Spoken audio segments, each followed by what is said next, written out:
Assalamualaikum warahmatullahi wabarakatuh. Yang terhormat Bapak Aminatun selaku dosen Fisika Dasar Fisioterapi semester 2. Jadi kami dari kelompok 12 akan menjelaskan hasil diskusi kami mengenai studi kasus 12, yakni rehabilitasi atlet nasional pasca cedera ACL. Selanjutnya ke latar belakangnya. Yani adalah seorang atlet bulu tangkis nasional berusia 24 tahun yang menjalani operasi anterior cruciate ligament atau ACL, yakni sebelum operasi dilakukan pemeriksaan radiograf dan CT scan. Setelah operasi, pasien menjalani fisioterapi menggunakan hot pack, diatermi, NMS, dan juga laser. Mahasiswa diminta mengevaluasi seluruh modalitas menggunakan konsep fisika dasar.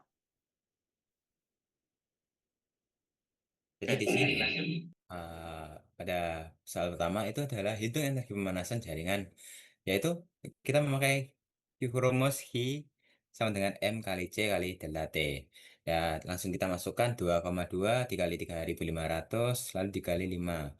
Ya, kita dapatkan dengan hasil 38.500 Joule. Selanjutnya, next. Oke, kita lanjut untuk pertanyaan yang kedua, yaitu hitung energi total dan energi yang diserap dengan metode diatermi.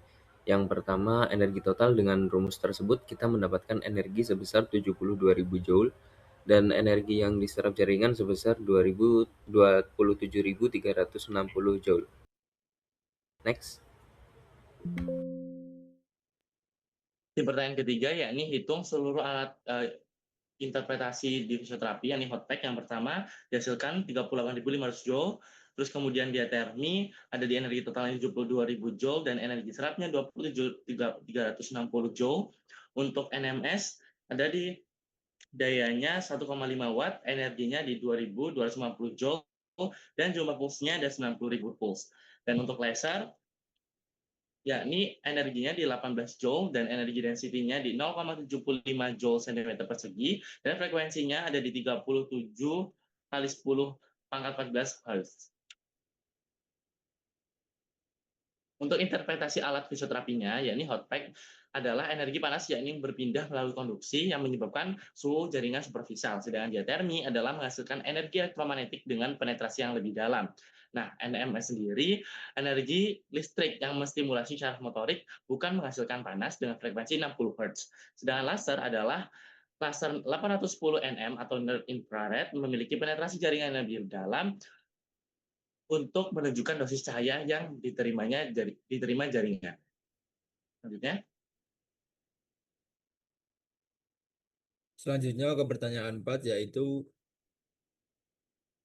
hitung energi density, frekuensi cahaya untuk laser. Diketahui data lasernya yaitu 0,1 W, waktu 180, luas penyinaran 24 cm kuadrat, dan panjang gelombang 810 nm. Untuk hasil energi lasernya yaitu 18 joule, energi density 0,75 joule per cm kuadrat, dan untuk frekuensi cahaya laser yaitu 3,70 dikali 10 pangkat 14 Hz.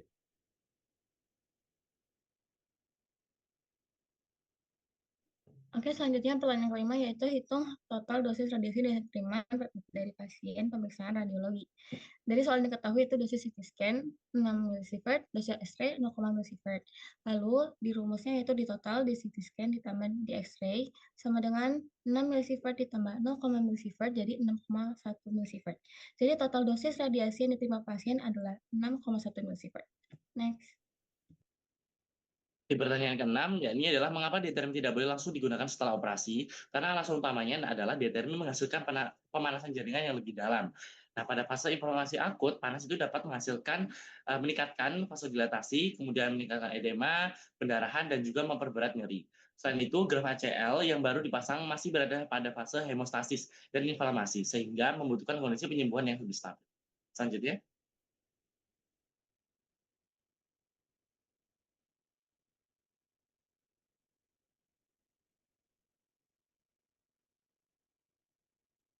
Fadli, sorry, mic-nya. Mengapa NMES efektif mencegah atrofi quadricep?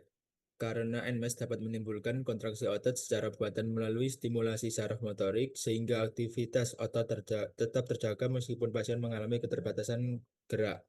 Secara fisiologis, atrofi otot terjadi ketika otot tidak digunakan, sehingga sintesis protein otot menurun dan degradasi protein meningkat.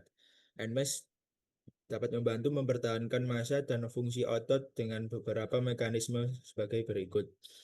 Yang pertama, mempertahankan aktivasi serabut otot. Yang kedua, meningkatkan sintesis protein otot. Yang ketiga, mencegah penurunan kekuatan otot. Yang keempat, meningkatkan aliran darah lokal. Dan yang kelima, mengurangi inhibisi otot. Baik, selanjutnya bandingkan mekanisme transfer energi pada Wattpik, diatermi, NMS, dan laser. Nah, seperti yang kita lihat ini, jadi kesimpulannya itu keempat modalitas memiliki mekanisme transfer energi yang berbeda. Wattpik menggunakan konduksi panas dari luar tubuh, diatermi menghasilkan panas dari dalam jaringan melalui gelombang elektromagnetik.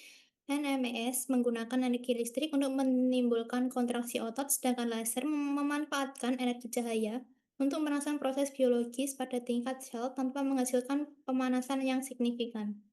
Next. Jadi masalah klinis pada kondisi pasien tidak bisa menggerakkan otot atau kakinya karena pada masa istirahat. Jadi dia mengalami nyeri dan inflamasi, penurunan lingkup gerak sendi, gangguan kontrol neuromuskular, dan atrofi dan kelemahan otot. Next. Untuk pertanyaan yang kedua yaitu hitung semua besaran fisika, kalor, energi, daya, resistensi, dosis radiasi, frekuensi cahaya, dan densitas energi.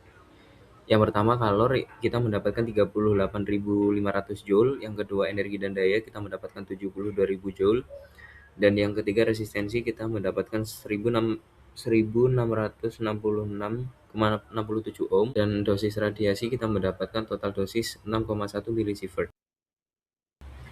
Yang kelima yaitu frekuensi cahaya kita mendapatkan sebesar 3,70 kali 10 pangkat 14 Hz, dan yang terakhir densitas energi laser untuk energi laser kita mendapatkan 18 Joule dan densitas energi 0,75 Joule per cm kuadrat. Next.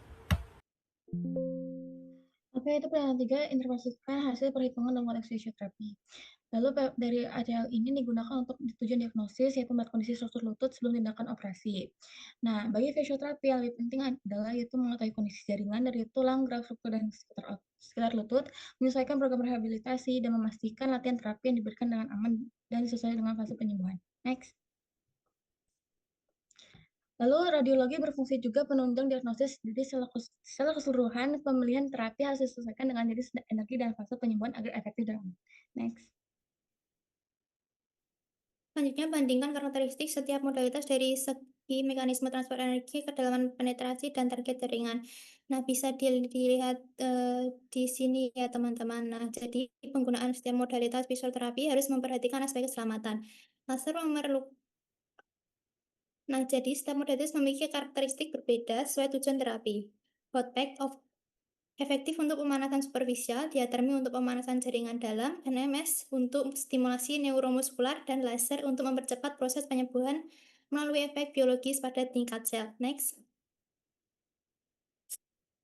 Nah, evaluasi aspek keselamatan termasuk penggunaan laser dan paparan radiasi. Nah, ini penggunaan modalitas fisioterapi harus memperhatikan aspek keselamatan dengan menerapkan dosis dan prosedur yang sesuai.